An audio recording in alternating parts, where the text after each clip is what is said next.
Our house in the middle of the street. Wrong. This is his house, and it is the new Netflix film that is a horror that will probably provide you some good chills.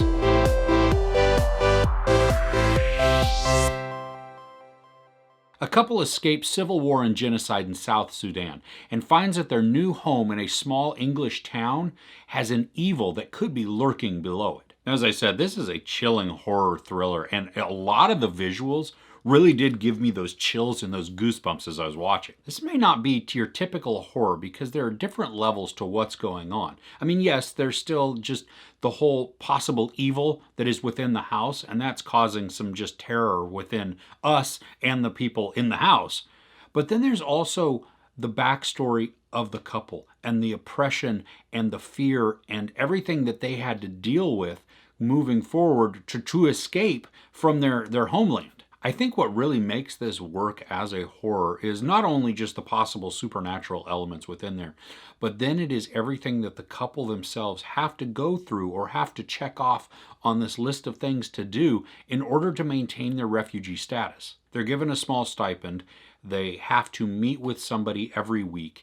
They have to not get jobs or seek employment of any kind. And then they're placed in a house, not of their choosing, but once they're there, they cannot move. And that's where a lot of the horror comes in because they're trapped here. I mean, it's not like they can go. I mean, they can go, but they give up their refugee status. And so there's this battle within themselves even is, well, do we stay and deal with what we think we're experiencing within the walls of this house, or do we leave? And if we leave, that means we're booted out of this country and we're sent back to the place that was even more horrible. So stress is a large factor in this that adds to that, just that terror. But it also then pulls in grief and remorse and guilt. Now, helping this whole thing along is that we get some very creepy imagery throughout. And then it's also complemented by our two leads. I mean, they are excellent together and separate on the screen, and I loved watching both of them. Sope Dirisu and Wunmi Masaku star as Bol and Rial, respectively. They are able to capture the grief and the remorse that is necessary for their backstory, but they're able to also embody that guilt, and they really get across the terror that they see. But one thing that I love that shines through also, especially in Rial, is her strength.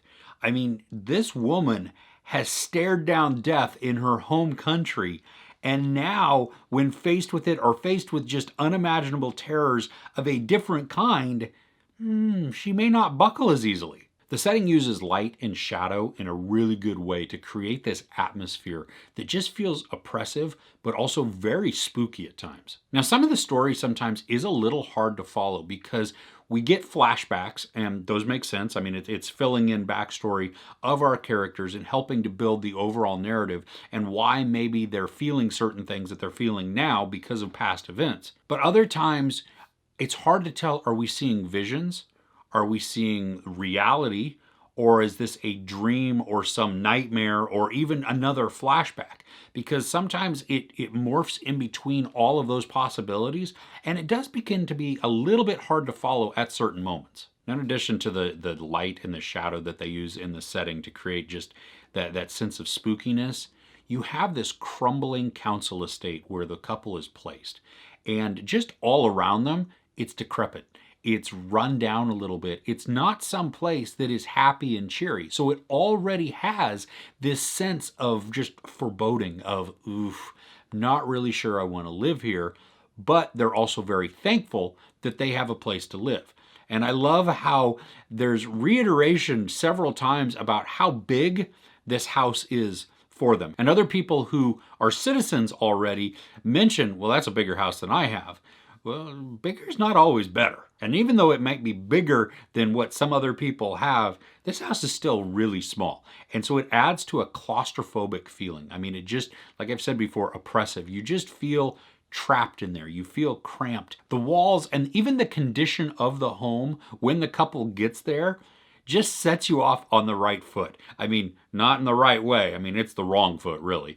But it's setting up for this horror because you walk in and you would think that something would at least be cleaned, right? When they put you into a house, that they would have at least picked up garbage. Let's just say that. Bare minimum here. And it really looks like they just found someplace to push these people into. And the whole situation, that's what just adds to the entire unease as we watch this from start to finish. Overall, this is a fun and a creepy watch. I mean, you have that feeling of being trapped, of being in a claustrophobic space. And like I said, it gave me chills and goosebumps multiple times as I was watching it. The underlying sense of dread and unease is present through the entire thing and really helps to just build an atmosphere of creepiness. There's no sex or nudity, some profanity, and some violence. I give his house 4 out of 5 couches. So where's the creepiest place you've ever visited? Let me know in the comments below. If you enjoyed this review, please give it a like. Also, don't forget to share and subscribe. I'm Chris. This is Movies and Munchies. Thanks for couching with me.